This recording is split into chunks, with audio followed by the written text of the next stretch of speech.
Amen. Well said.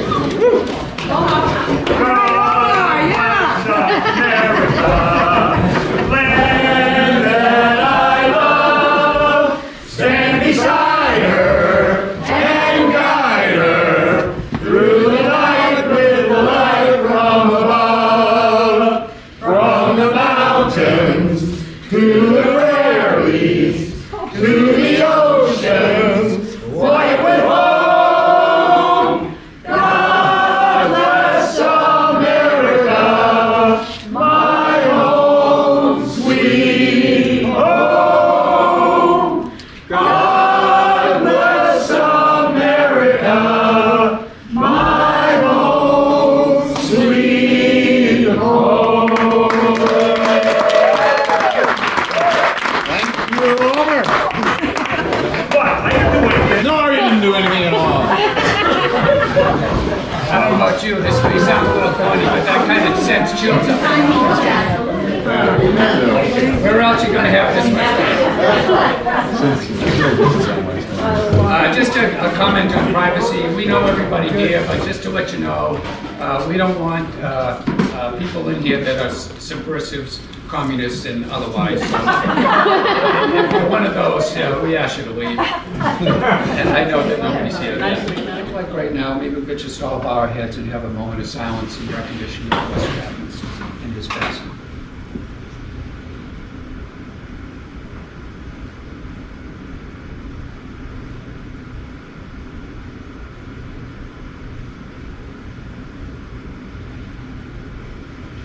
May he rest in peace. Thank you. Tonight, we have Mr. Dan Richard, and that's Richard without an S on the end. Dan Richard with an S on the end is involved with school and CRT things, so that's a way you can remember that. So this Dan Richard, who's here tonight, is a self-taught constitutional scholar who the New Hampshire Secretary of State, Bill Gardner, has called one of the most knowledgeable constitutional scholars he has ever met. He has no slides. I'm sure his speech will be arousing and motivating and interesting and fun. So I would welcome Dan Richard.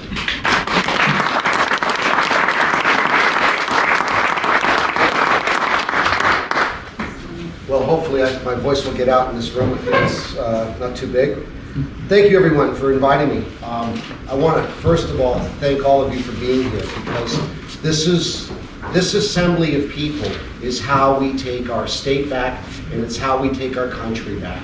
I've been saying for a long time that there's an old saying in politics: politics is practiced by the majority that participate.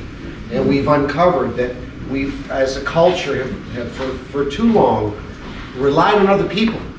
And when this crisis came to be, we found that our government, as we thought it was not really what it is it? And so this has been a great wake-up to everyone, to the shock value of being locked up for 2 years. And so with that energy, I think that we have a fantastic opportunity in front of us. And that is, this next election should be a landslide victory for our Republican values.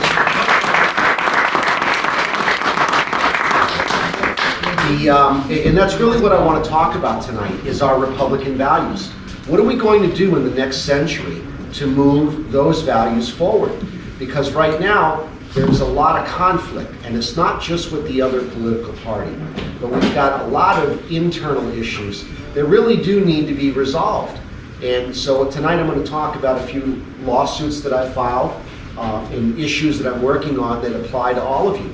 And the importance of them really go to the heart of the matter, that number one, they're all predicated on constitutional principles. I don't take this lightly, and it's important to me because I want to leave a better legacy behind for my children, right? I want them to inherit a better system than we currently have, because right now, they're not prepared. Folks, our elected officials are not prepared. You know, some of them have learned and have taken serious interest in their responsibilities as public servants, but they don't act like it. You know, when you try to reach out to a great many of these people, their phone, their answering machines are full.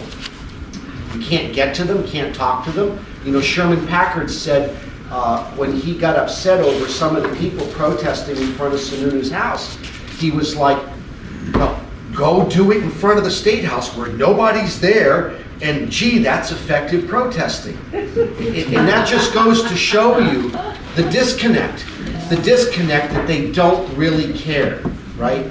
And so this isn't just a problem, and I'm going to get to this with my lawsuit.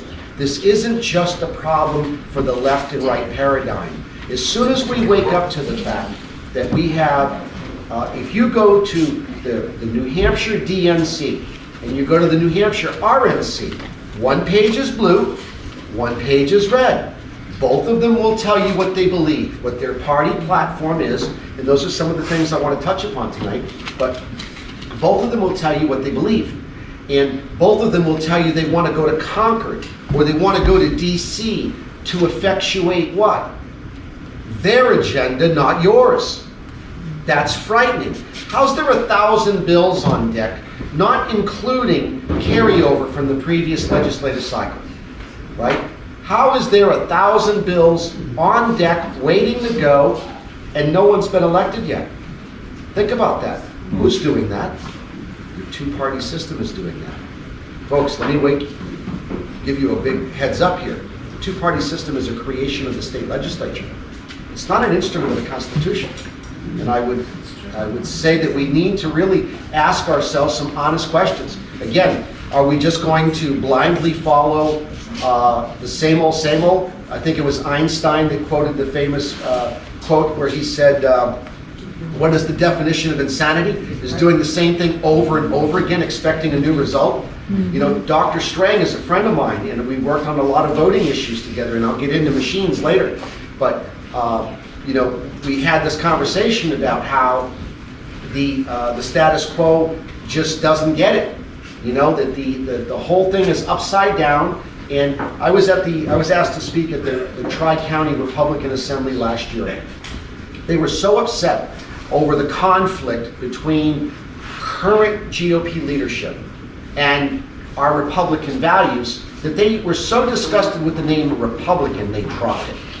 They did. They called themselves the Tri-County Assembly because they were so upset that certain leadership members in our state GOP were trying to, look, we're going to follow X, and if you don't, then you're not one of us.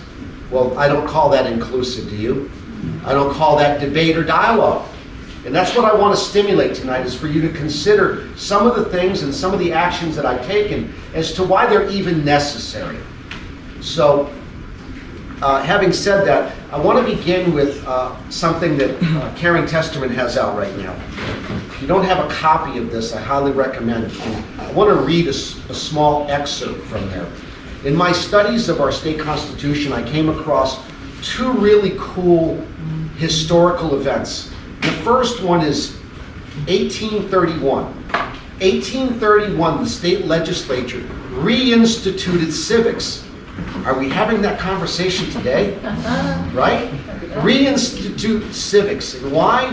Because the author at the time in 1831 was already warning us that the young people had already stopped taking an interest in the most important, other than Scripture in the Bible, the second most important book in their lives. Remember, this state was founded by who? They were all Protestants. Today they'd be called Bible thumpers. You couldn't hold public office. And I'm not going to go down this rabbit hole, but go look at the original copy, which is this one's got in it, of the Article 6 of your education system, right?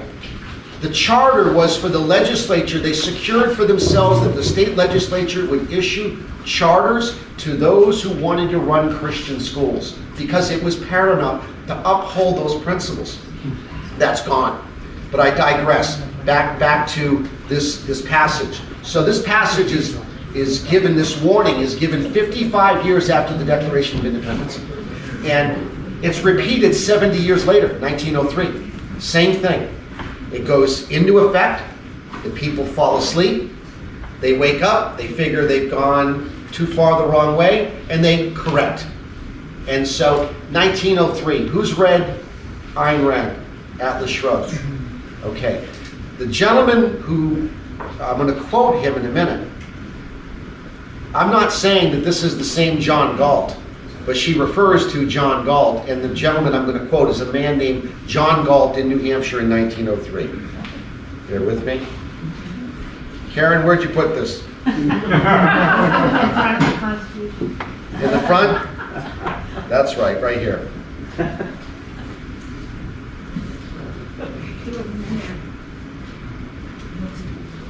There we go.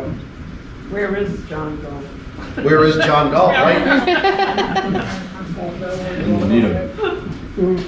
No, Karen, it's not in the front.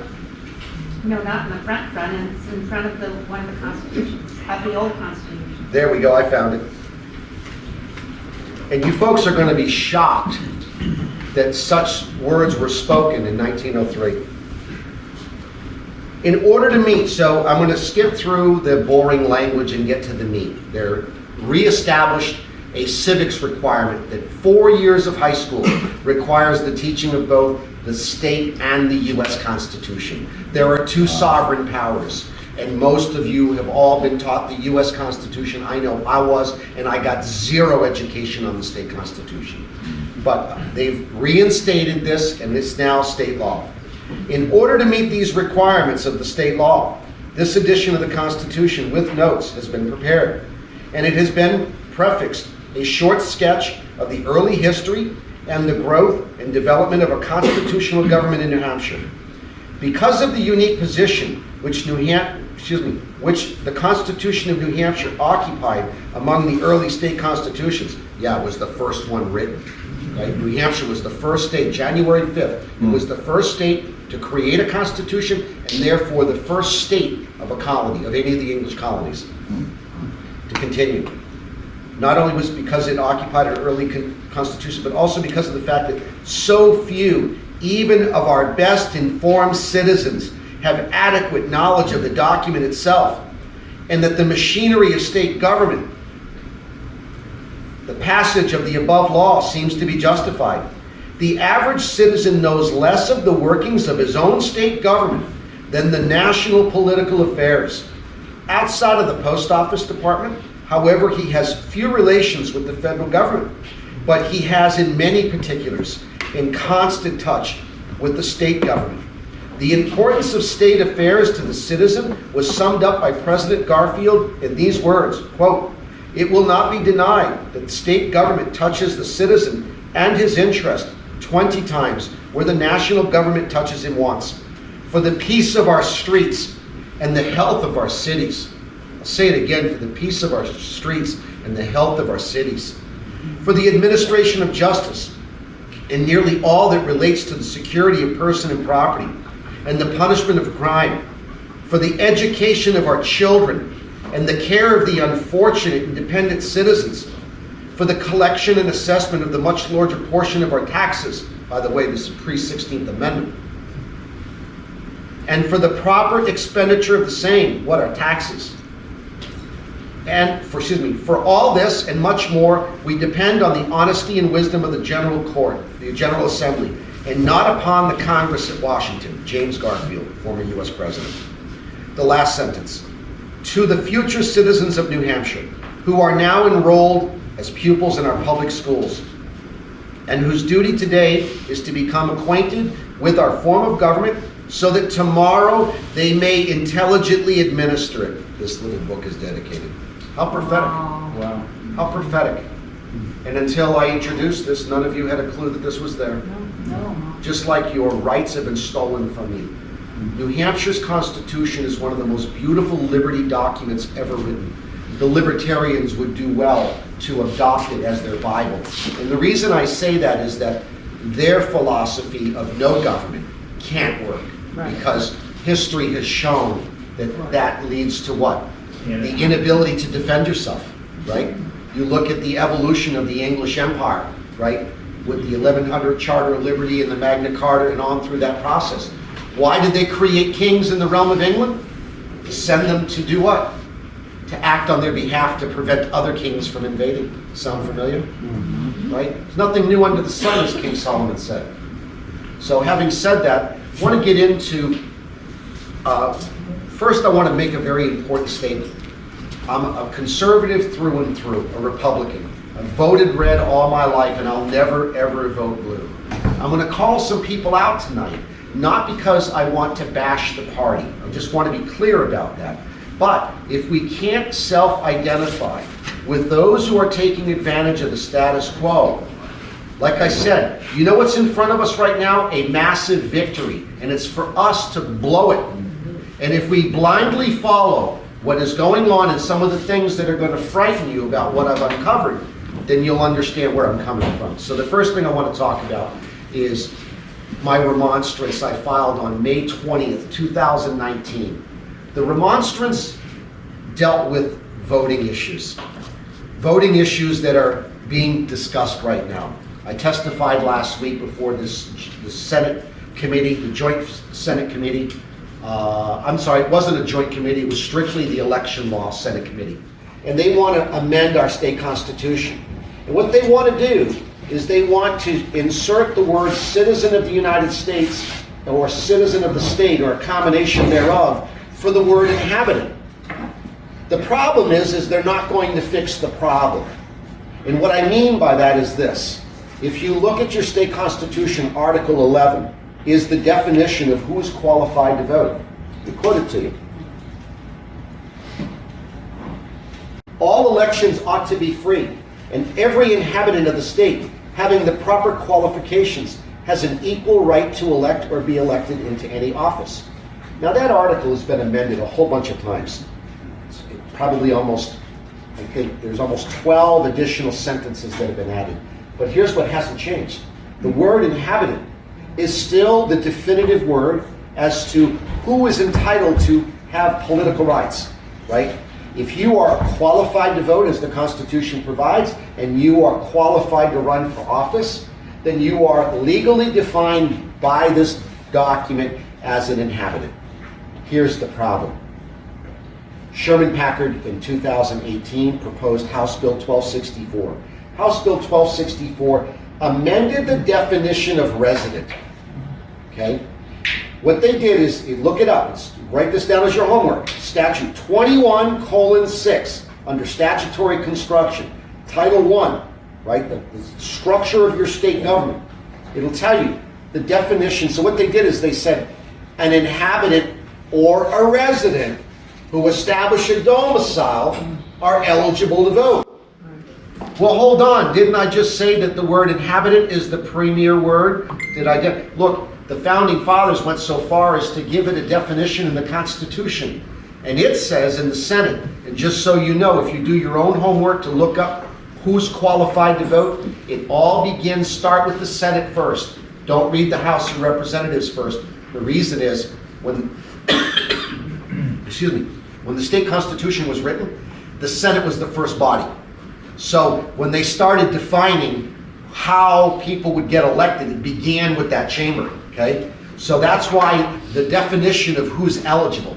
What does it say? It says the definition of an inhabitant is, quote, and every person qualified as the Constitution provides. Did it say legislature, or did I just say the Constitution?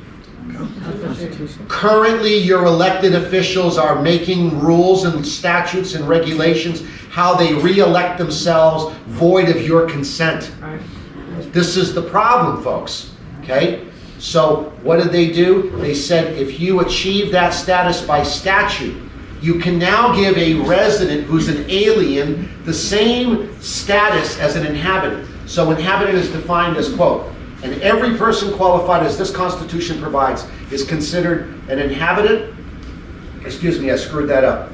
And every person qualified as the Constitution provides shall be considered an inhabitant for the purposes of electing or being elected into any office in that town, parish, or plantation where he dwelleth and hath a home. I know it's a mouthful, but I had to redo it to get it right. I want to go over the last sentence. Dwelleth and hath his home. They have a specific meaning in law. Dwelleth is synonymous with with residency. Dwelling in a building is synonymous with residing in a building. The word reside, residence, and resident, no matter whose dictionary you read, is all defines but one thing: you live somewhere. That's it. It just says that you live somewhere. It doesn't impart upon you any rights at all. Okay? But the point that I'm making is, why did this statute go ahead and grant? These were the Republicans telling us they were strengthening voting laws, when in fact, if a resident alien is eligible to vote. Now, why do I say and add that word alien? A little bit about myself. I'm a Canadian immigrant. I was born in Sherbrooke, just a few miles away. Parents moved here. Because I went through the immigration process, I understand federal law that controlled my access and entry into the US.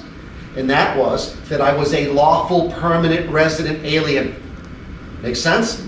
So that's what the federal government says about what the words mean.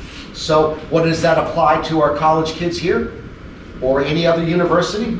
If they were born or naturalized in any one of the other states of the Union, that's where they became a citizen. Okay? So if they come here, just like I did, I became naturalized in Manchester. So I joined the military right after that. I moved to Texas, got deployed to Texas. I was a resident of Texas, but a citizen of New Hampshire. I exercised an absentee ballot while on active duty. I got deployed to Europe. So what happened? I was living in the United Kingdom. I was a resident of the UK. I wasn't a citizen of the United Kingdom. I had no right to vote in England. I did what? Absentee ballot. The same applies here. It's not complicated. But the adversary, the left, the progressive socialist agenda, this is nothing new. I'm not going to rail on that. We all know that enemy.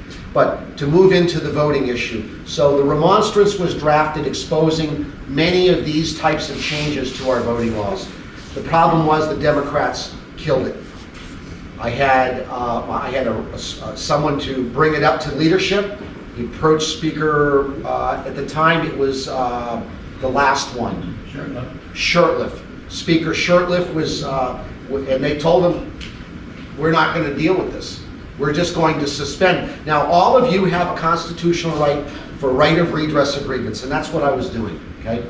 Please take the time to know what that is, okay? There are 7 clauses in there. Most of the rights, the enumerated rights, have, just like the First Amendment, I know everyone in here has heard the First Amendment of the U.S. Constitution. Freedom of the press, freedom of religion, freedom of speech, freedom of assembly, and freedom of what? Redress of grievances. Those is one article with 5 rights. Your state constitution is the same. So most of the time you're going to find that there are multiple rights within it. So your right to redress of grievance is what I did. I filed a right to redress of grievance. But I threw them a curveball.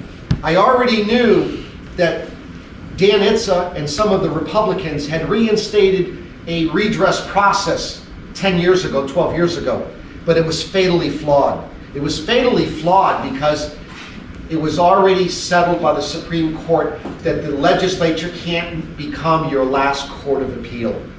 So what they were doing is the redress of grievance being brought before your legislative body was all predicated on, I got screwed in family court, I got a bad divorce lawyer and a bad divorce judge, and everything went wrong, and would you help? So that's when they put a stop to it. It went nowhere. Here's how it's supposed to work. Each standing committee under Article 32, you have the constitutional right to work with your representative and say, I need a bridge across the Penny. I need a whatever. I need a new road here. I need a new courthouse. All the things, remember, why does your government exist? It exists to do 3 things for you folks. Protect your life, your liberty, and your property. The property is why you pay property taxes, by the way, and not in the manner by which you're being taxed. That's another story and another day. But the point is, that's why you pay property tax, but that's why government exists. Along the way is to do what? Part 1, Bill of Rights, exists for a reason. Part 2, form of government, was created to protect Part 1. So in the performance of the duties of your representative body, they're supposed to protect those rights, and they didn't. They told me I didn't have any rights. So the Senate did the same. So I filed an ethics committee complaint. And so a week before COVID broke out, the legislature decides it's going to suspend its activities when it can't. Only the governor had that such authority. And then they postpone an ethics. Now this is a felony ethics committee complaint, because if you file something with the clerk of any court, including the general court, and they tamper with public records, it's a felony. They did nothing about it. So they postponed that meeting while COVID ran on, and then in August, in secret trial was held, and the people who appointed them were then found not guilty. Think about that. That's who was judging them. So I then proceeded with litigation. Litigation, which is I filed a writ of mandamus. Writ of mandamus is a legal process where you file it with the court and you say, hey, so-and-so is supposed to do X as a public servant. This is what the Constitution requires him to do. Refuses to do it.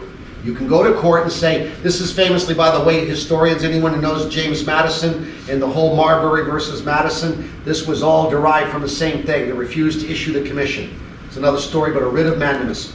And so that's what I went to the court and I said, hey, the Speaker and the President of the Senate are required to assemble the body so that my redress of grievance can be heard. Now, the difference between a petition and a remonstrance, the petition is what I said before, when you're asking your legislature to do something on your behalf. A remonstrance is a protest. Do you realize that you can stop legislation dead in its tracks? Yeah, with a remonstrance. Why do you think they don't want me to have any rights? Don't want you to have any rights? Famously established by two stories I'll cover quickly. First one is James Madison and Patrick Henry.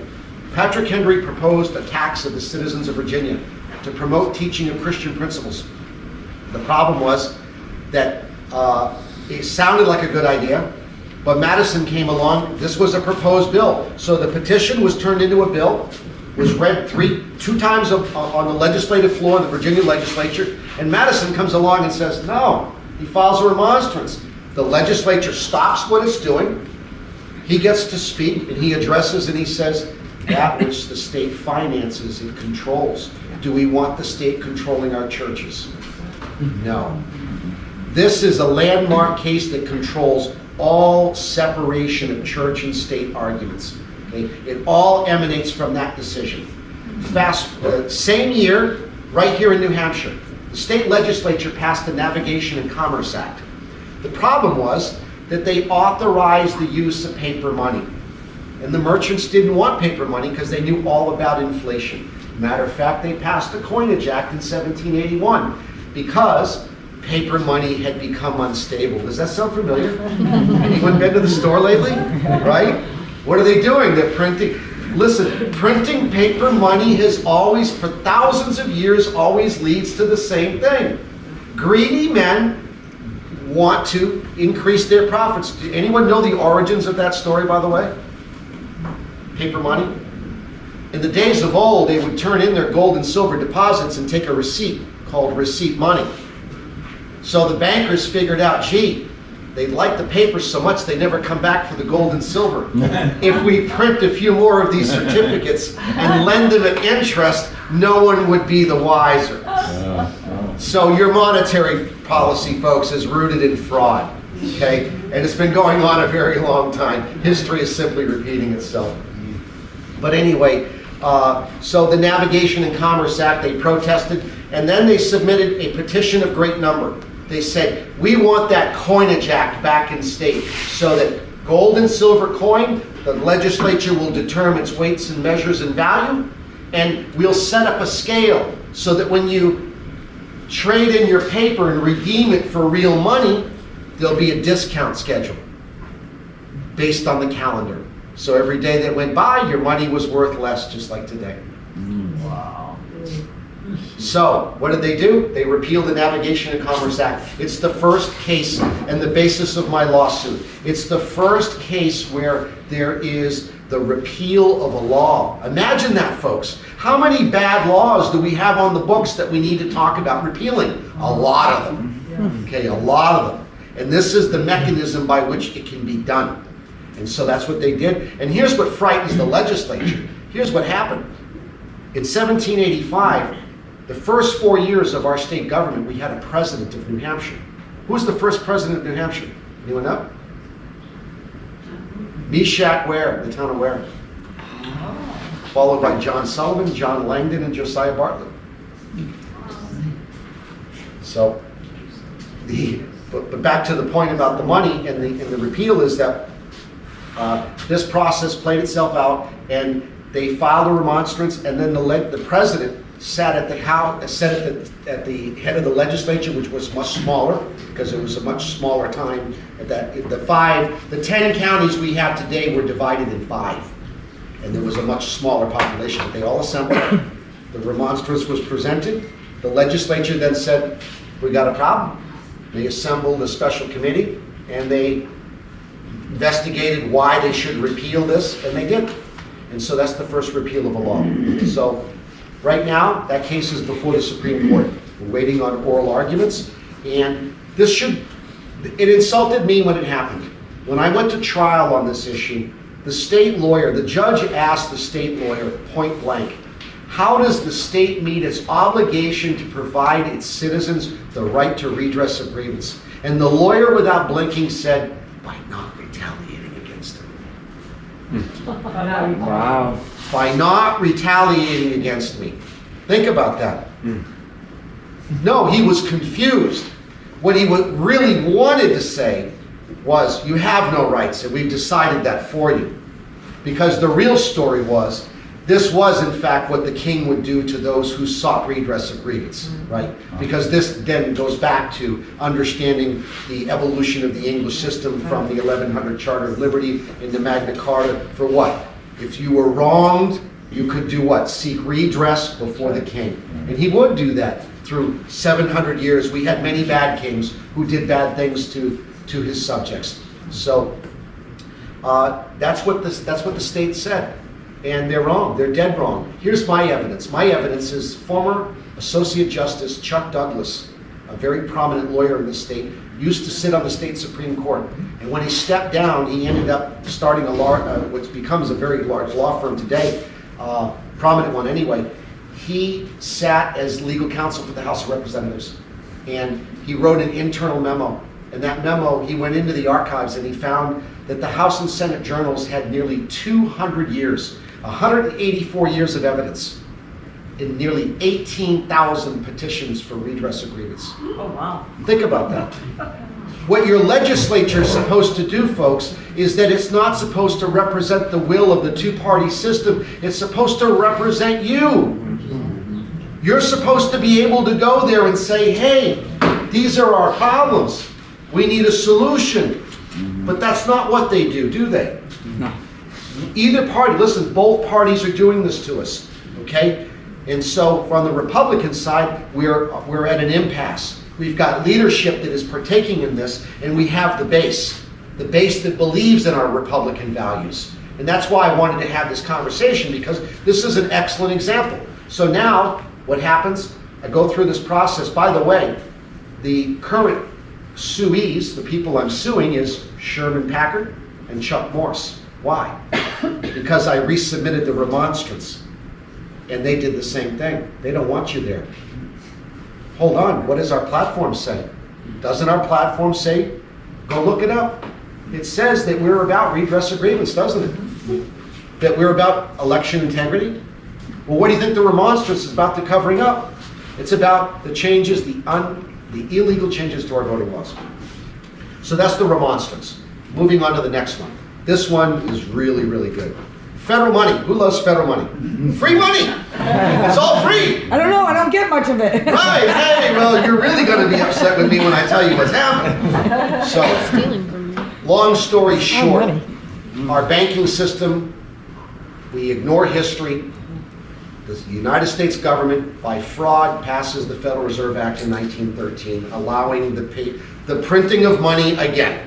Right? They didn't learn the first 3 times, because those of you who know the story, the Federal Reserve is the 4th central bank, and the consequences of giving psychopaths the capacity to print unlimited quantities of money is well known. There's nothing new about that, okay? So it creates this policy. So what do we get? They drag us right into World War I, sink the Lusitania. I'm sorry, that's World War II. But World War I, they drag us right into World War I. Why? National debt. Start printing money. Finance a war. Send the boys overseas. Get that, get through there, then you get into the roaring 20s. They flood the market with free, easy money. The banks are making the economy boom, so they think. Then they all called in their markers called Black Friday. Crashed the economy. led us what, into Black Friday, the Great Depression. The reason I'm telling the story here is that it gets to an important event that affects New Hampshire. The New Deal, FDR. After he seized everybody's gold and said you can't have private ownership of gold anymore, he made a cartel agreement with the banks, the Federal Reserve System. And in that, those stories, HJR 192, there's plenty of teaching on that subject, so I'm going to leave that alone and get to what happened here in New Hampshire. Statute 124:1, look it up. That is the access for federal aid. It came to us in 1933 as part of the New Deal, specifically to do what? Deal with the unemployment issue, to fund road projects, to try to pump prime the American economy with printing money. So that was the beginning of it. But it is ultimately what leads to what has just happened to us. What I mean by that is that all these agencies since 1933, this has been a habitual problem. The state government's being bribed by federal money. Because what? It appears to be free because there's little political consequence for doing so. And I'm going to get to that in a minute. So this gets into motion, but no one really is none the wiser. For years, up until now, folks, what, 33, more than, almost 90 years, right? We've been living with this, quote, federal aid. Do you realize, let me tell you a short history lesson about New Hampshire and its growth of government. In the year 1850, there was 12 amendments proposed to the voters. They wanted to change the makeup of our state government by repealing the executive council, creating a lieutenant governor, creating a Department of Agriculture, Department of Railroad, Department of Schools, and 7 other things. And you know what the people of New Hampshire said? We're all set. We don't want more government. And until the 20th century, this was a big problem for the progressives who wanted more government, right? Let's look at what that's really all about. Get rid of God and make government be God, right? That's really their agenda. And so that gets to play itself out. And so this has been going on. Do you realize that the last budget your state legislature just passed was 50% was based on federal money? That's why they're upset. Go look at the executive branch. Go to newhampshire.gov and go look under the executive branch, and you're going to find nearly 250 agencies. A Department of Education, a Department of Energy, and blah, blah, blah, blah, blah. 250 of them that were all created by the same mechanism. Carrot and stick. Here's the free money. Meldrum Thompson said in 1973, millions and millions of dollars flow into this state that your state legislature never touches. So who are these people? I'm going to tell you right now who they are and who's being sued. Chris Sununu, the Executive Council, the Attorney General, the Joint Fiscal Committee, made up of 5 senators and 8 members of the House. Why did I go after members of my own party? Because they're all criminals. All of them were warned. They were warned by affidavit. We told them, you can't keep doing this, because you know what they're doing? They're borrowing money in your name. Your faith and credit, because here's the next one. 124.2, go look that one up. That's what happens when they take the aid. Who saw the press conference with Sununu after those 9 people got arrested? That's why I did this investigation. What did he say? Kevin Landrigan of the union leaders said, Governor, how is it that the plain language of the federal aid says that if you take the money and the federal government demands that you quarantine and isolate the citizens of the state, that's not binding on the people? And what did he say? Oh, no, we've already taken it. It doesn't mean what it says. Nothing to see here, folks. Move along. Well, that's a lie. Right? And what did he do? How did he get the Executive Council to go along? Remember, because of those arrests, the Executive Council did what? They said no. He repackaged it a week later or whenever to the next meeting and got them. And you know what they said? Oh, he gave us a non-binding resolution. I saw that non-binding resolution. It's exactly what it says, non-binding. There's no title. There's no official letterhead. It's an exchange with the AG kissing his former boss, still current boss. Remember, who was John Formella prior to all this? Sununu's private lawyer for 4 years in the State House. Okay? What did he do? He moved Gordon MacDonald out of the AG's office into the Supreme Court with no experience, never been a judge before, and you're going to make him chief of our courts? No, it's to cover what he's done here, because when I get to it, you'll understand where I'm going with this. The other thing is he moved Formella out of the governor's office into the AG's office. Same thing. Never been a prosecutor. He's wet behind the ears. He's in over his head. So what is he doing? He's covering up for... So Formella's giving this legal opinion. No, you can't separate your conflict of interest with your former boss. Because when you were loyal to him under client privilege, right? Lawyer-client privilege. Now you move him into the AG's office and you think that that doesn't apply anymore? Of course it does.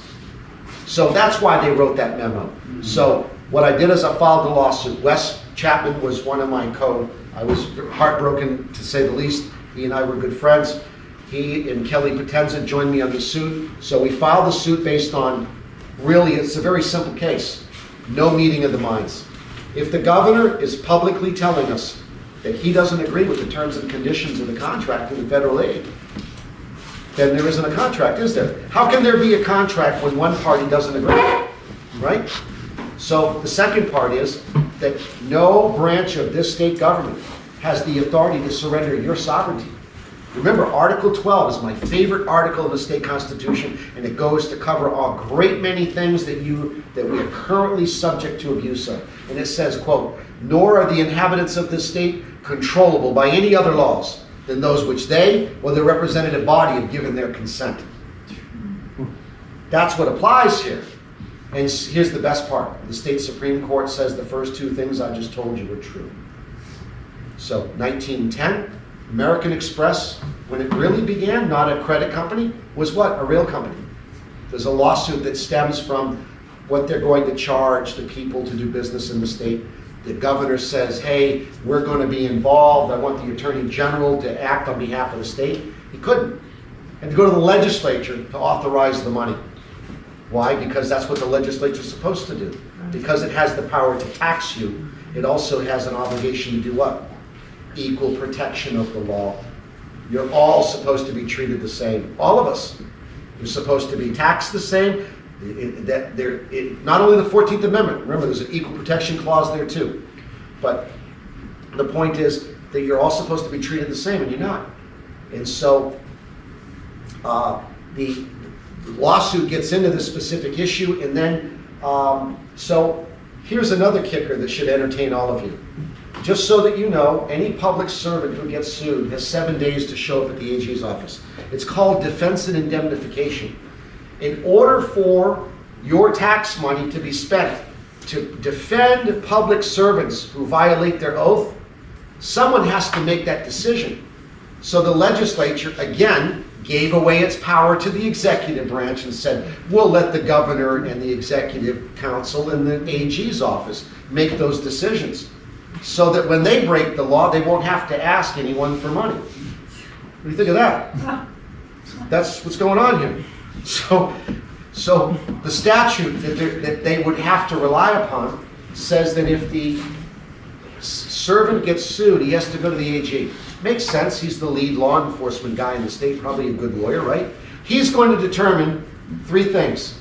Was the public servant acting within the scope of the delegated powers? Was the behavior reckless, and was it wanton? And if any of those apply, your tax dollars can't be spent to defend someone who has surrendered his sovereign immunity because he did what? He acted outside of the scope of his delegated powers. That's exactly how I'm going after these people now. So the AG, if he's named in the suit, can't make that determination. He can't indemnify himself. He can't help himself to one of his staff lawyers to show up on his behalf when he's being sued as John Formella, not as the Attorney General. Now here's the kicker. If the AG is named in the suit, guess where you're supposed to go next? The governor and council. You can't go to them either. They're all named co-defendants. So, Where do we go? before they're even served by the sheriff's office, I get a call from the AG's office. They wanted to help me out. They wanted to help me out. Nice guys. They wanted to see if I was willing if I was willing to waive service of process through the sheriff's office. Well, there was a reason. They didn't want the embarrassment. These are 20 prominent public servants who are now going to be embarrassed when the sheriff shows up and says, you're served. And they were also trying to do a little trick. They were trying to get me to consent to their arrival, to defend these people. So as soon as I had a heads up, see, I already knew, I already set this up. I hate to say it, but I baited them. Sorry, human behavior is predictable. It's not hard to do. I'm a dog trainer, okay? I get dogs. I get Pavlov, baby. Ring the bell. Ring the bell. Ring the bell. They come running. It's not complicated. Look at them drool. And so that's exactly what I did to them. And so they took the bait. And yeah, sorry. So the next step is, so the AG's office thinks they're going to show up. So before, they haven't even been served yet, so I immediately filed an affidavit with the court and said, I need the court to take judicial notice. The AG's office can't even show up here. They can't represent the 20 named defendants. And they can't do so until they go to the legislature and get the approval, because that's what the state Supreme Court says. Not because I say so, because the court says so. Under the same principle that all money bills come from the House of Representatives. That's Part 2, Article 18. In Article 56 of the state constitution that governs the conduct of the governor says that he may draw his warrant and write those checks only after, quote, the acts and resolves of the general court. That's very specific. So that's where they stand. And so they can't even show up. So I filed that motion, and so now they show up on the last day, don't even file anything. They just showed up and said, we're here to represent them, and no, she failed to serve us her motion to dismiss. But her motion to dismiss proves my point as to why she shouldn't be there. They articulated no defense for this money. They couldn't cite any constitutional authority. She used Saul Alinsky's tactic of accusing me of doing what she was doing herself, which was claiming the Constitution while never actually citing which provision it is. If I say you violated my constitutional rights, and I just say that as a blanket statement, I've really not said much. But if I said you commanded me to put a muzzle on and to silence my speech, and you've then interfered with my First Amendment right to freedom of speech, now I've been specific. It's what in legal terms is called developing an argument. So that's the backstory on the money. That's the money suit, and they're in default now. We'll get some type of answer out of the court right away, but they're in really dire straits. I don't know what they're going to do other than play shenanigans. What that's going to look like, I don't know yet. But I want to move from there to another category about money, about federal aid, and how you were just abused by it. Would everyone in this room agree that if the governor did not have access to federal aid, he couldn't have locked us all down because of the damage he was doing to the economy? Right. Okay, well, let me tell you what he did do. He got $1.25 billion federal aid, okay, that he didn't have to account for. I call that the biggest bank robbery in the history of New Hampshire. $1.25 billion. The Democrats sued him, but it was a joke. It wasn't a real lawsuit. I won't bore you out, tell you privately why. The point was, it was all for show, so that they could, then the Democrats could look to their constituents. Meanwhile, I'll guarantee you there was a deal struck. This was pre-last election. I'll guarantee you, this is how we got a blue ticket and a red ticket. Yep. We flipped the state red on the state side, and yet the blue ticket on the federal side made no sense at all. No. Did it? No. None? I say it has everything to do with the doling out of that money. Mm. We have the common man, what's his name? Alex Ray. Right? He probably got $1 million for each one of those restaurants he owns throughout the state, right? Well, let me add the other list. You know who else who got $1.2 million? Chris Sununu, Waterville Valley. Did you know that? They doled out nearly $1 billion to 14,000 businesses. Did you get any? Think about that. There's 1.4 million people in the state, and you didn't get any, and this is really the insult. So not only did they get the money with no accountability, look at who got it. Were they his donors? Yeah. Were they the benefactors of those who are going to support his control of the GOP? I would say to this audience that this is exactly what we need to be concerned about, that he has exercised his authority over the party by doling out the money. How else? They get paid $100 a year. This is the only other way you're going to affect that control. But what happens next? So they all get the money. They didn't spend it properly. They violated federal rules called clawback. They wanted the money back. So Sununu had to go hat in hand to the federal government and say, you're going to cause a hardship on the people we gave the money to. So they forgave the money. They forgave the debt. Now here's what's really insulting. It gets better. They said, but the businesses were concerned. They couldn't pay the tax on that free money, that income that was free. They passed SB 3. The governor signed it last year, and it did what? They don't have to pay a penny in tax on the income that was free. And who's going to pay for it? All of us in this room. They get it out of your weekly paycheck. They get it out of the way of inflation. Because someone's got to pay for the money. Okay? So that's what's going on.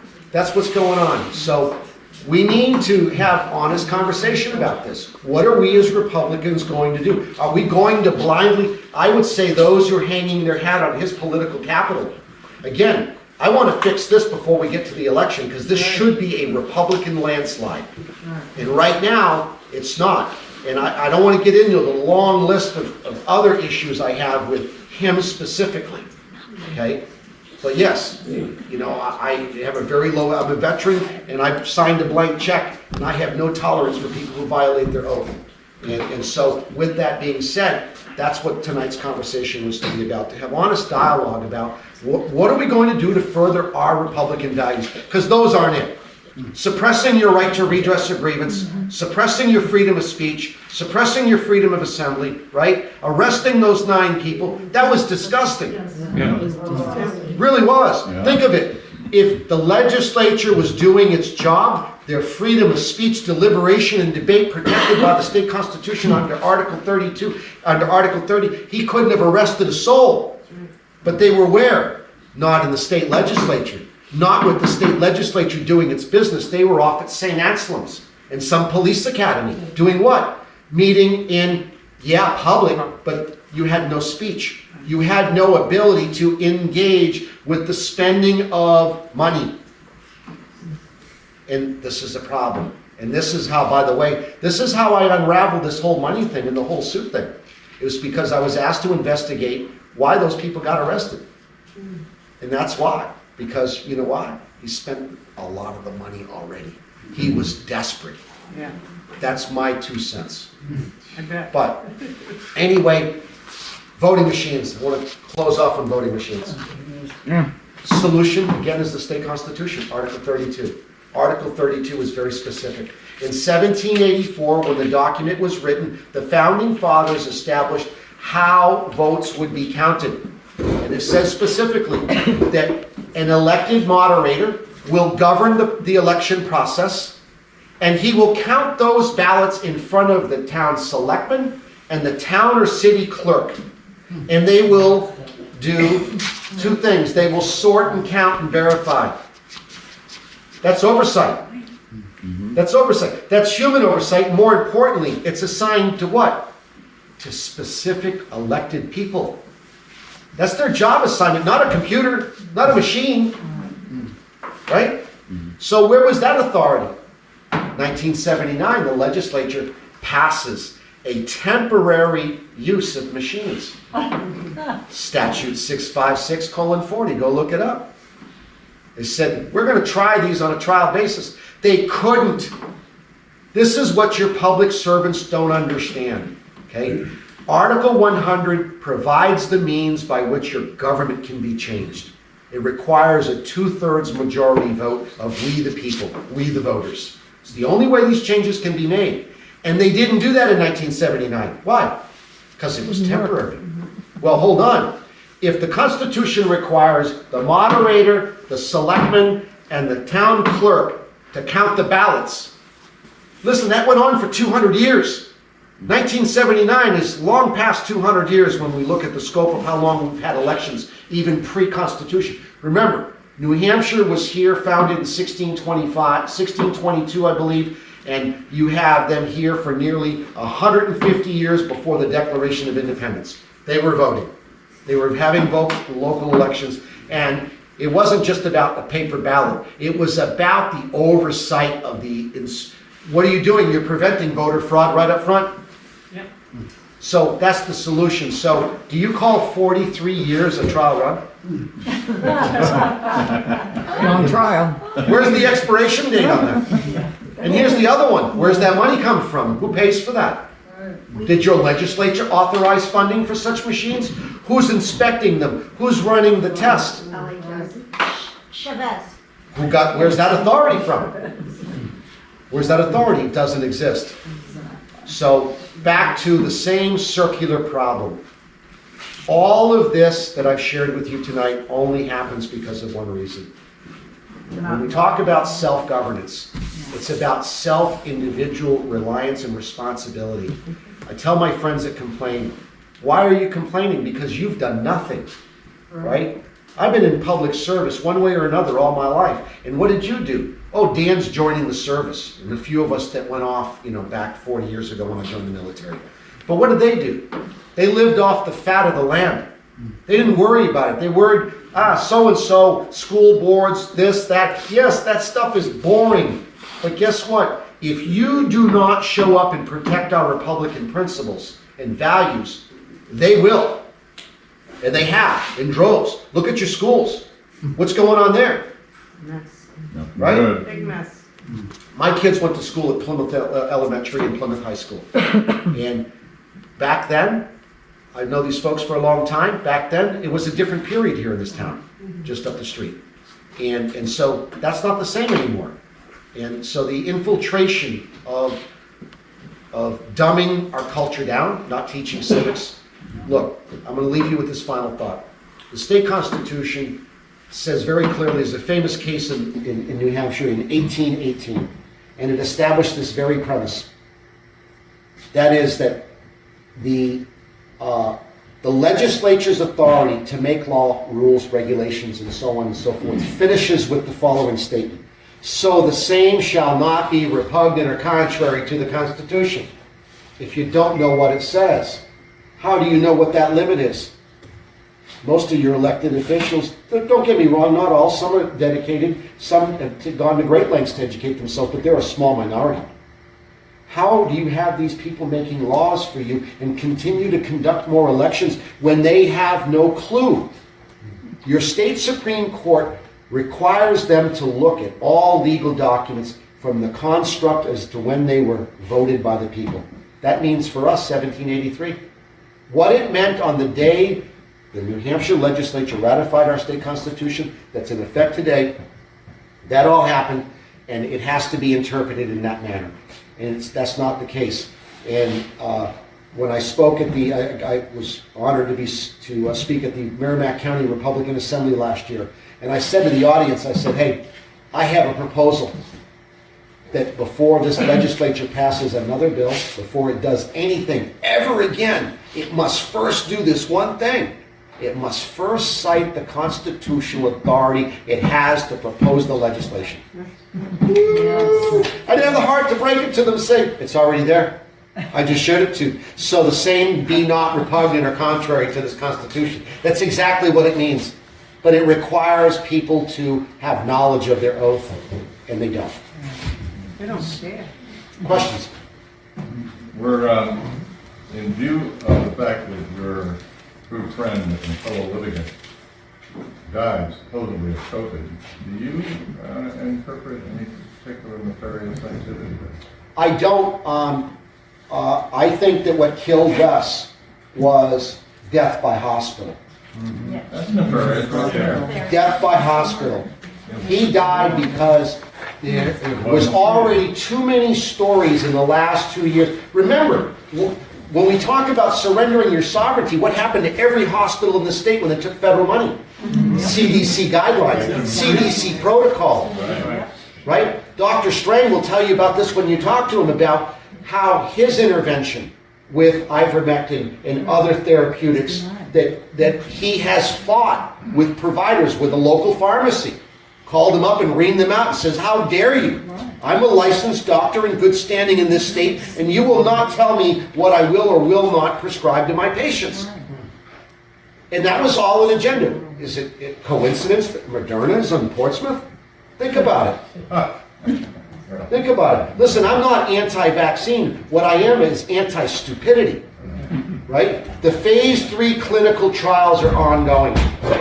How can you tell the people that it's safe and effective?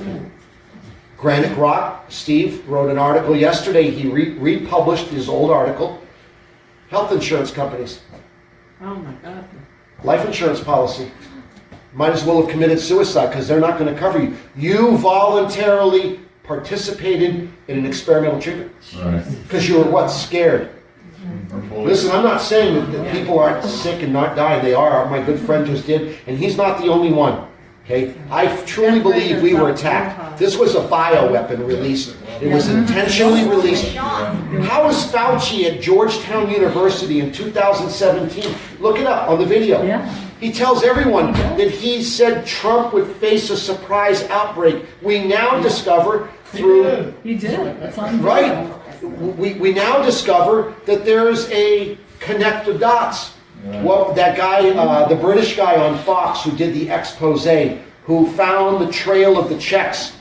Fauci was told, Obama had the common sense to tell Fauci, do not do gain-of-function studies in America. Right. Oh, we did them in China. Yeah. He went to Peter Orszag, Eco Global Health, or whatever his entity is. He was the leading virologist in the world in animal coronaviruses. And he subcontracted. They've got the checks to Wuhan coming back and the report coming back to NIH. That's not an accident? No. Listen, we've been under the Chinese. If you don't understand death by 1,000 cuts, if you don't understand, most of you are not veterans and been in the military. Those of us who have have a greater understanding of what our global threats are. You know, we've been so insulated here in America, other than 9/11, there really hasn't been. But I would say this was much greater. It killed a lot more people. And it's not done, you know. And what makes me most upset is that we eliminated focusing on what we should have been focusing on, good health, right? On the things that could treat people and solve. And why were those things banned? Because they work. Because it's a war, It's a war. and our people are involved in it too. New military study out. The forced vaccination of our military is now leading to all the additional health consequences. And look, one of my great fears is that regardless of where you stand on this issue, I have a great concern that we're going to see the health ramifications of this experimental treatment start to unravel in a major way in the next 2 years. And that's going to lead to a lot of unrest. I think that we were struck to weaken us, soften the target. What do you think you learned from an air campaign? You soften the target, bomb the shit out of them until they can't come up for oxygen, and now they're ready to be hit on the ground, right? Same thing. You can't. What the Japanese say during World War II, would never invade the mainland. Why? There's a gun behind every blade of grass in America, right? Because of the Second Amendment, because of Americans not giving up their gun rights, we're not what? Australia. Shall I remind you? Right? So again, I want to reiterate, I had some harsh things to say about some leadership. And it's not my point to go down that road. It's about stimulating conversation to figure out how do we take the obstacle in front of us, those who have taken for their own agenda, and put that behind us. It's really what it's about. Put that behind us, but not just blindly follow. We can't just blindly follow because My concern with my communication with many members of leadership is they're oblivious to those who's a first responder? Any first responders here? What's normalcy bias, do you know? Normalcy bias is the perception, when you roll on a scene, the perception that it'll never happen to me. Oh, good. Right? Totally. All the time, those who do that for a living, right? If you're a firefighter or a police officer, you see it day in, day out, right? You happen upon the worst that happens in our world, and they see it every day. And they're dealing with people who are in shock. Why? Because it's not normal. It's not normal. So, any other questions? Yeah, I just wanted to make a comment when you were talking about the bioweapons and everything, that Glenn Beck has a 153-page document that shows that the NIH and Moderna are co-owners of the vaccine. Right. Right. So they have a vested interest into not allowing us to use other therapeutics. Right. And that's what drove the narrative. I'd say the mask agenda was all about that, right? Muzzle everyone by forcing them with some false narrative, and they get to take it off after they take the shot. I called it before it happened. And look, folks, don't forget, all the laws that are on the books now were in place years ago. Do you realize you had a smallpox vaccine statute in 1821?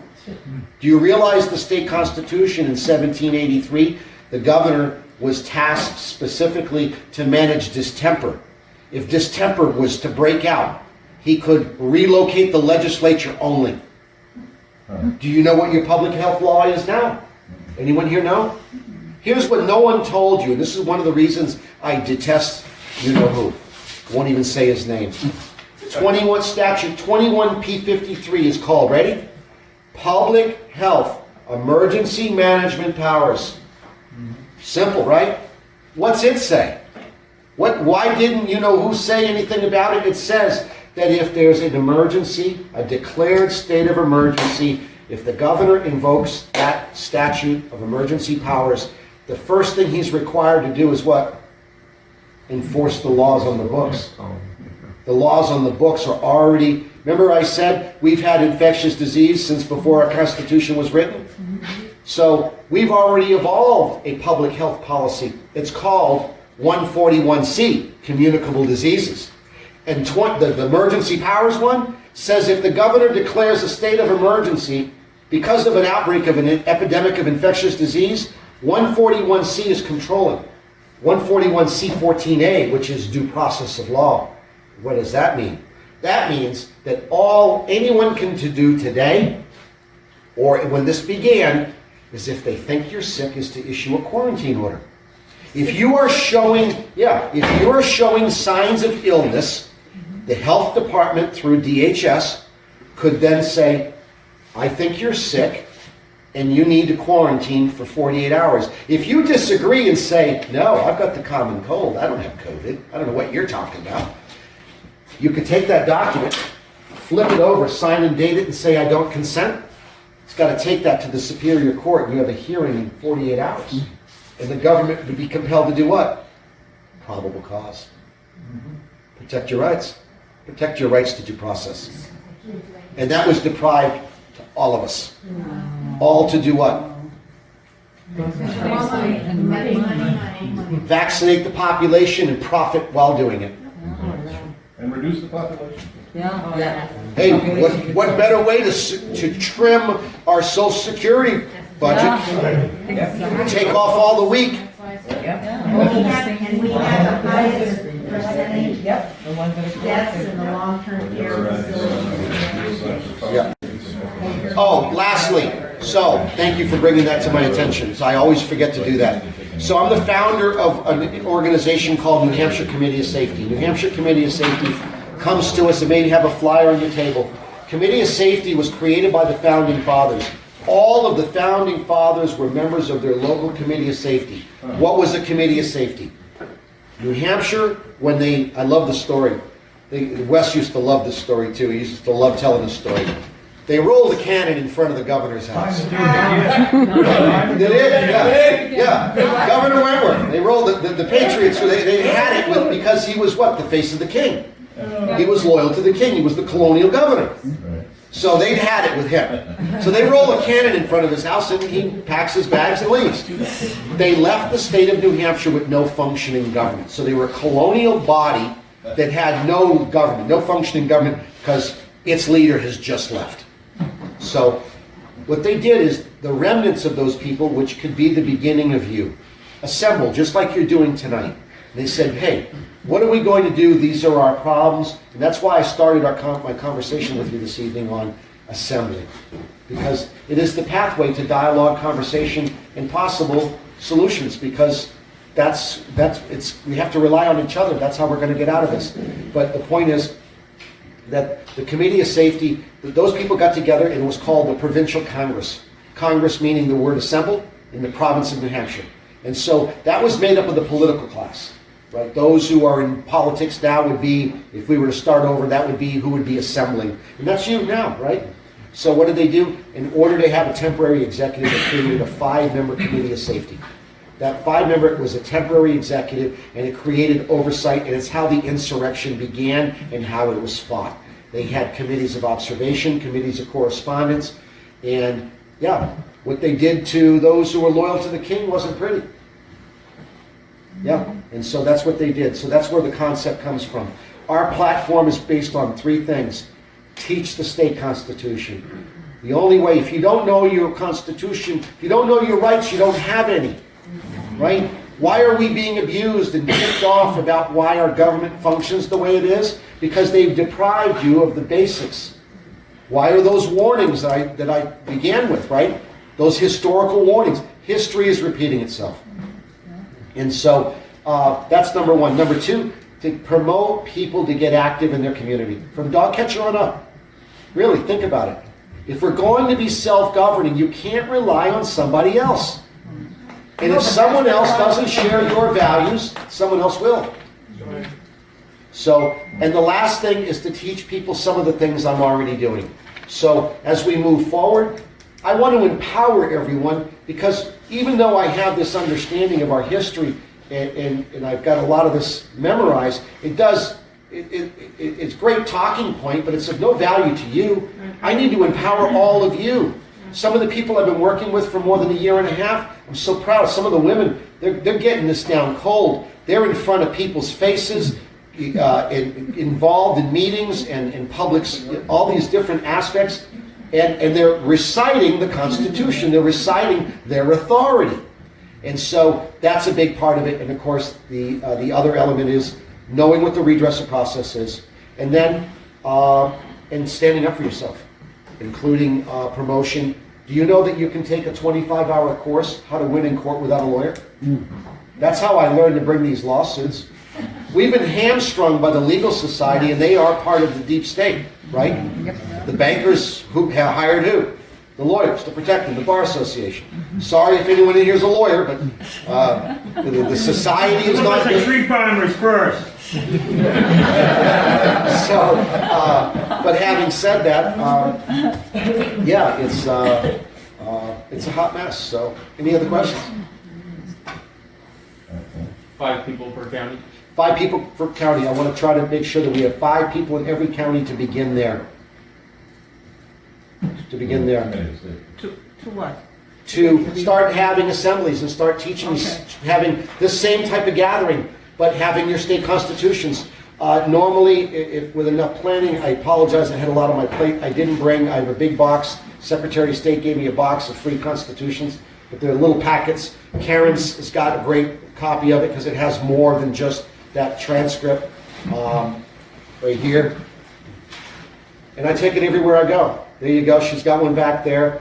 And this is the basics, because this is, again, reinstituting what our Republican values are. Because that's what this document's all about.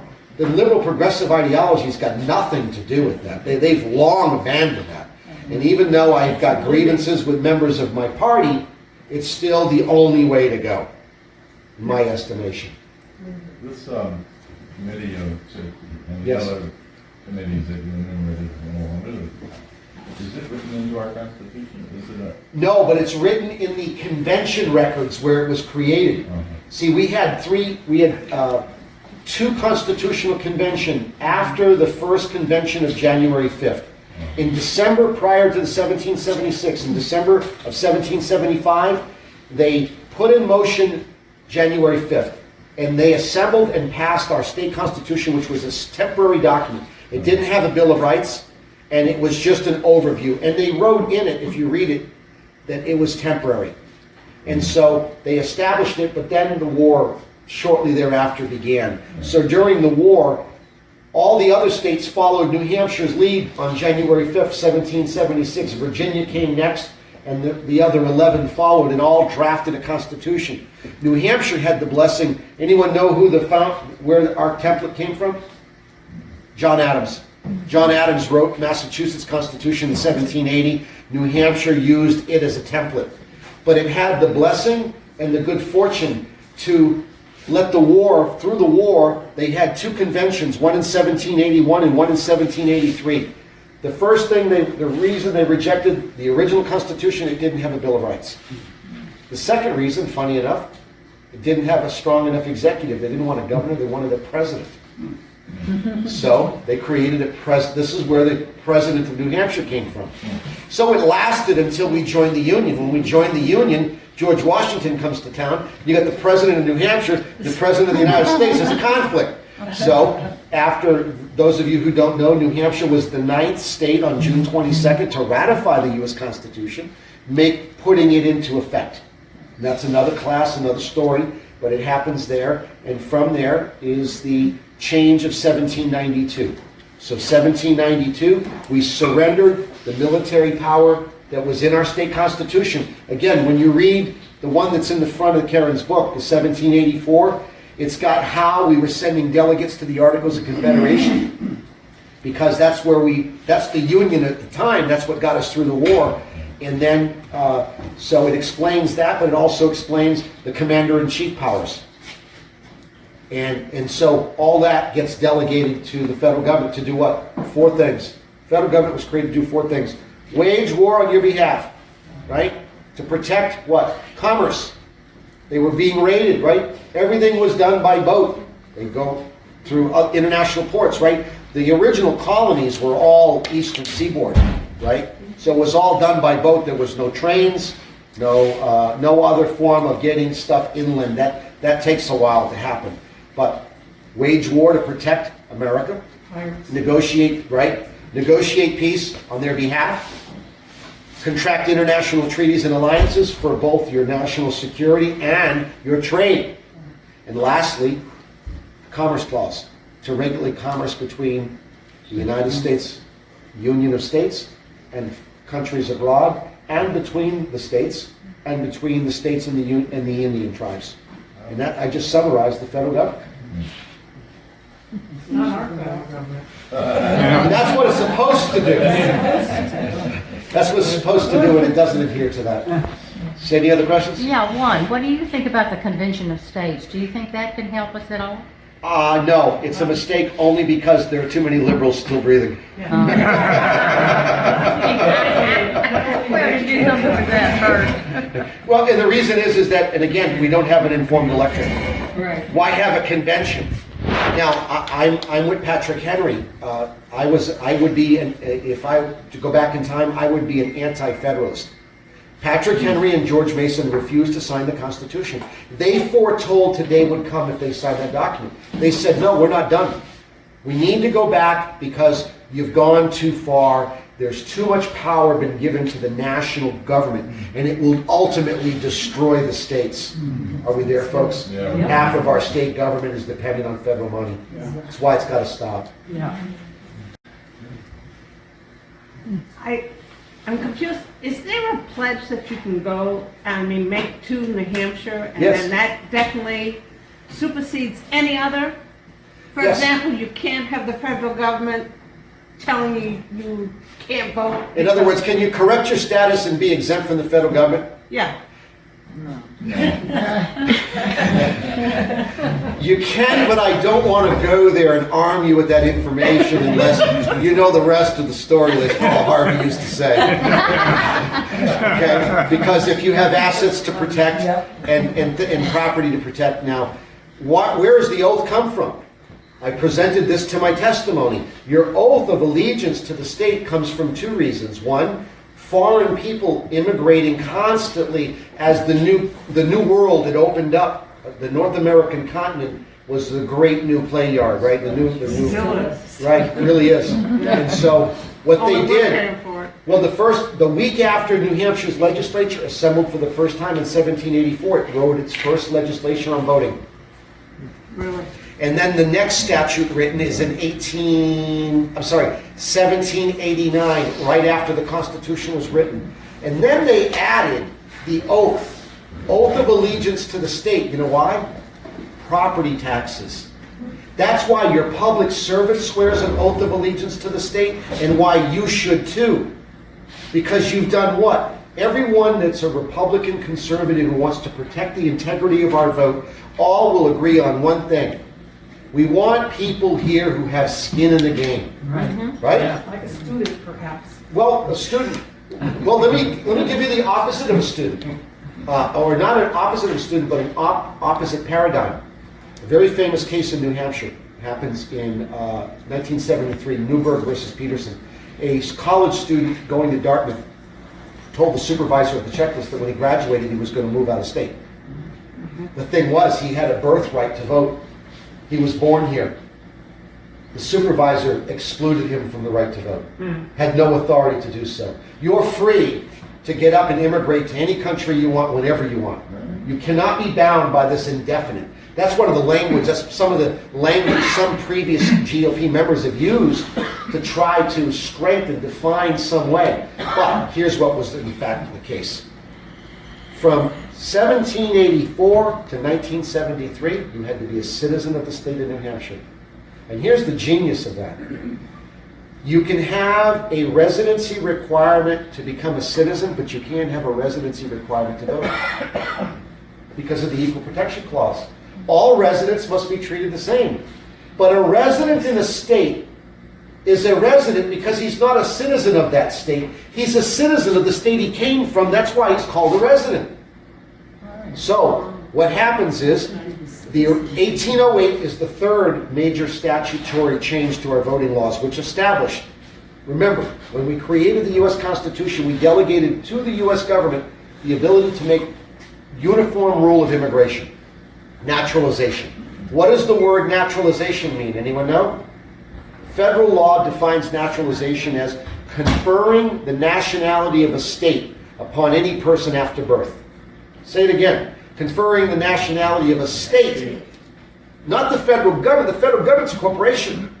It's a corporation created by the states to do the enumerated powers. Article 1, Section 8 spells out the enumerated corporate powers that we, the states, gave to the federal government.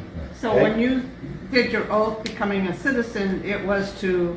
I did mine to the state initially. And I did it to the state for that exact reason, because I don't have a contract with the federal government. What does Article 7 of the U.S. Constitution say? If 9 of these states ratify this document, it's binding on who? All the states. Who? Who's bound by the U.S. Constitution? The government. No. The states. The states were the creator, right? We sent delegates representing each of the sovereign states to the famous convention in Philadelphia, and that's why Article 7 says that if 9 of these states ratify this Constitution, the federal Constitution, it'll be binding on those states so ratifying the same. Clearly identifying that we have a compact, we the people have a compact with the state that we created. The state created the federal government. So the federal government is an instrument of the states. Now the 14th Amendment destroyed that. 14th Amendment destroyed that. The reason it did is that for the first time in the Republic, the federal government was going to tell the states what it could or could not do. And it created what? U.S. citizenship. Well, no, it created U.S. citizenship. 14th Amendment says all persons born or naturalized in the United States, and subject to the jurisdiction thereof, are citizens of the United States and the state where they reside. So now you have two citizenships. You have state citizenship referred to in the Constitution, right? What's the privilege and immunities clause? Anyone know? It's your right to travel between the states and to do business with the states. Your right is protected to travel to any state in the Union. So if you're born in Massachusetts and you're a Mass citizen and you want to do business in New Hampshire, you can come and go and do all the business you want. You can set up business here. You don't have to be a New Hampshire citizen to do business here. But that all changes when you immigrate. And this is the final point, really. 1808 comes along. The federal government has now has been delegated the power to make immigration from outside of North America, from outside of the Union of States. When we come in, the rules to go to North Carolina will be the same as New Hampshire.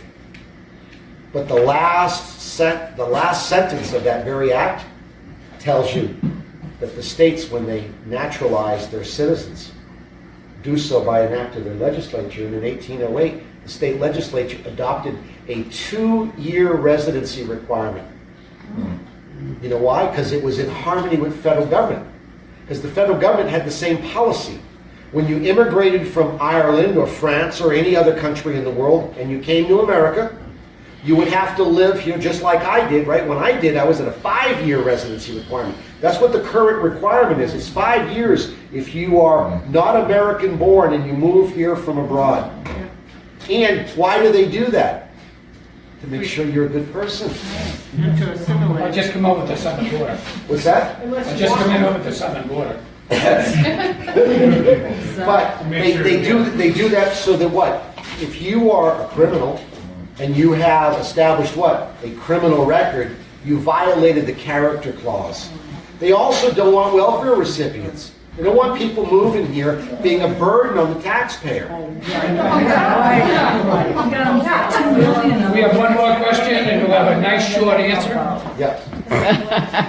One last finish though. The point is, so the requirement from them was a 2-year residency requirement, and then you do what? Swear an oath of allegiance to the state. And that's what makes you a state citizen. The proposed amendment that Bill O'Brien and Virginia Birdsell are proposing doesn't do that. It says that you know how you're going to establish citizenship under their amendment? By establishing residency. You didn't fix the problem. Someone can move here tomorrow, go to the hotel, rent the hotel room for a week. You are residing in the state temporarily, but you can't discriminate because you've established a resident. That, on their bill, this amendment would allow you to be then declared a citizen of the state while never having any skin in the game. Is that why they're having all these immigrants coming over and, Oh, yeah. so that way they can stay for a couple of years or whatever, and then they Listen, can the go? big Republican donors that are big corporate entities want that free labor, and the Democrats want it for free votes. Yeah. So it's not a clean slate. I'm being honest here. I'm being honest about politics, and being Republican doesn't make you an angel. It's the only party to be in, It's organized crime. but it's still How can you protect your voting rights? Like, to my understanding is that... education.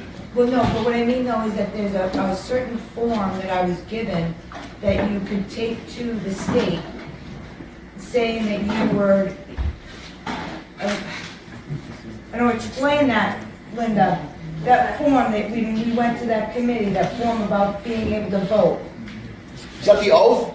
Yeah. So what I did is I took the original oath, and you know where your immigration oath at the federal level came from? New Hampshire. Okay. Read New Hampshire's original 1784 oath in this book, because it's not on the website. Now it's only 3 sentences. The one that you did is the original, and what I did is I added your allegiance to the United States, because when it was written in 1784, the U.S. Constitution had yet to be written. Okay.